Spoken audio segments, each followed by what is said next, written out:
का हो दीपक, कहाँ घूमा था? काम धंधा तो करेगा नहीं ना, खाली घूमे का है? नहीं यार राम बाबू, घूमत नहीं ना भाई।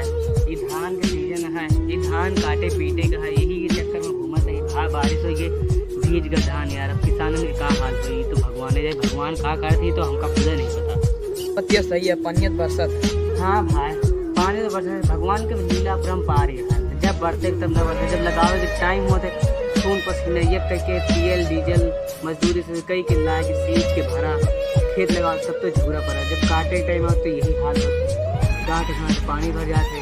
भगवान की लीला अपरंपार है भैया, किसानों की जिंदगी ठंडी है। भगवान के आगे कहूँ नहीं चलता है।